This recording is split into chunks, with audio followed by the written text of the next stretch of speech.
desde Por hace favor, muchos años. escuchar hasta final y compartirlo. Mi título oficial era el de economista jefe en una de las principales empresas consultoras internacionales, pero mi trabajo era identificar países con recursos que querían obtener nuestras corporaciones, como el crudo en Ecuador, por ejemplo, y después negociar grandes préstamos para ese país a través del Banco Mundial y otras organizaciones vinculadas. Sin embargo, el dinero no iba directamente al país. El dinero iba a nuestras organizaciones para construir proyectos de infraestructuras en el país. Obras como centrales eléctricas, carreteras, parques industriales, puertos. Proyectos que, en primer lugar, generaron grandes beneficios para las empresas adjudicatarias y, en segundo lugar, dieron mucho dinero a un puñado de familias ricas del país, las familias ricas que poseen las industrias, los establecimientos comerciales. Esos grupos se beneficiaron de disponer más electricidad y de mejores carreteras, pero la mayoría de la gente se vio perjudicada porque se detraía dinero del sistema de salud, de la educación y de otros servicios públicos para poder saldar los préstamos. Al final, los préstamos nunca eran devueltos. No era posible devolverlos, era parte del plan. Así que básicamente creábamos una especie de imperio que se hacía con el control del país. Ahora podíamos volver al país y decir, ¿no pueden pagar sus préstamos? Pues vendan sus recursos. Ya sea petróleo o lo que tengan, véndanlos baratos a nuestra organización, sin ninguna regulación social o ambiental. O déjenos construir una base militar en su territorio, como usted bien sabe, por Ecuador. Vote con nosotros en la próxima cumbre de las Naciones Unidas contra Cuba. Cosas así. En esencia, tomábamos el control del país. Y tengo que decir, como supongo que usted también es consciente, que si el presidente del país no aceptaba esas condiciones, muchas veces la gente a la que llamábamos chacales intervenían y o bien derrocaban al gobierno orquestando un golpe de Estado, o bien asesinaban a los líderes como hicieron con Allende en Chile, con Lumumba en el Congo y al final con Dinh Diem en Vietnam, entre muchos otros. Tenemos una larga historia que sitúa a veces al presidente de un país, al ministro de Hacienda o a otra gente en una situación muy difícil. Así fue como creamos un verdadero imperio global, un imperio corporativo. Económico en que se impuso a un país o se indujo a un país a endeudarse para luego someterlo. ¿Tienes algún caso concreto que nos pueda dar como ejemplo para ilustrar? Sí, hay muchos ejemplos. Ya sabe, por ejemplo, en Ecuador, en los años 70, una junta militar tomó el poder y la CIA estuvo muy involucrada. Al mismo tiempo, yo estaba allí en calidad de sicario económico. Fui a Ecuador como antes estuve en Colombia y en muchos países de América Latina.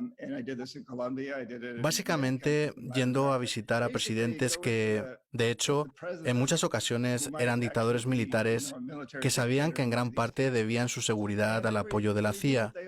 De modo que era muy fácil ir y decirles, oigan, acepten de nosotros este gran préstamo y contraten a nuestra empresa. De hecho, nunca verán el dinero. El dinero, de hecho, nunca entrará en su país. Saldrá de un banco en Washington, como el Banco Mundial, y acabará en una cuenta en un banco de Houston, Texas, o en San Francisco. Es un juego con dinero respaldado por la Reserva Federal para pagar a Halliburton o a otras grandes empresas que vengan y construyan esas grandes infraestructuras. Pero su familia y las familias de sus amigos se beneficiarán porque son dueños de la industria y se van a beneficiar de toda la electricidad producida. Básicamente es como decir, en esta mano tengo unos cuantos miles de millones de dólares para mostrarle que después podrá pagar lo que construyan nuestras corporaciones. Y si no lo acepta, en esta mano tengo una pistola. Bueno, yo nunca he llevado pistola, nunca. Pero sabíamos que detrás de nosotros estaba esa gente a la que llamábamos chacales.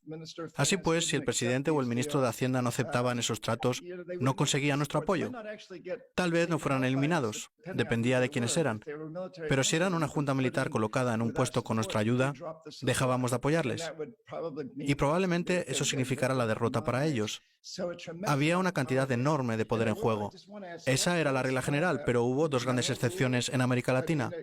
La primera fue el presidente Jaime Roldós de Ecuador y la segunda fue el presidente Omar Torrijos de Panamá.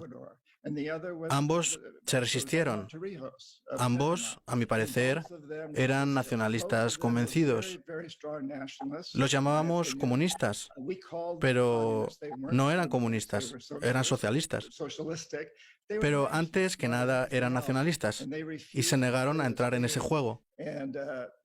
Y ambos murieron en accidentes aéreos. Sus aviones privados se estrellaron. Y hubo muchas sospechas de que habían sido asesinados, aunque de hecho nunca se ha demostrado.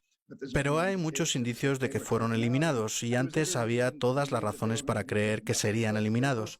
Ambos esperaban algo así, especialmente Torrijos.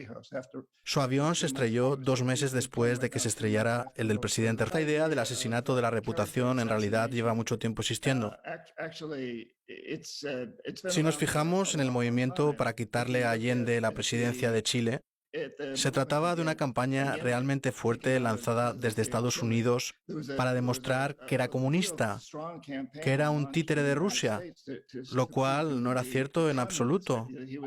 Se trataba de una noticia totalmente falsa, pero resultó ser extremadamente eficaz. Antes de eso, a principios de los años 50, Mossadegh en Irán fue derrocado por un agente de la CIA que entró y convenció al país, sobornando a los periódicos, a los medios, a la policía y provocando manifestaciones de que Mossadegh no era popular, pero era muy popular y en gran parte fue una campaña mediática. Y ciertamente en tiempos más recientes vemos al presidente Lula de Brasil recorriendo ese camino. Solo fue una campaña de difamación. Hemos visto una arremetida contra usted, presidente Correa. Hemos visto una arremetida contra Zelaya, en Honduras. No funcionó en algunos casos, pero Zelaya fue derrocado. Esto es viejo, pero ahora se está poniendo peor. El poder de las redes sociales, que puede ser muy positivo. A veces hablo de cómo usarlas para reformar las corporaciones, para unir a los consumidores en un boicot, pero también puede ser extremadamente efectivo para destruir la reputación de los políticos. Ciertamente lo vemos hoy en Estados Unidos. El presidente Trump es un maestro en hacer declaraciones falsas, totalmente falsas. Hemos vivido cambios de vez en cuando, pero él destruye reputaciones así de fácil.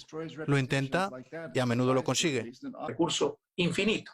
Pero ¿cuál sería tu alternativa si países como Ecuador, como Bolivia, como Venezuela no pueden utilizar sus recursos naturales?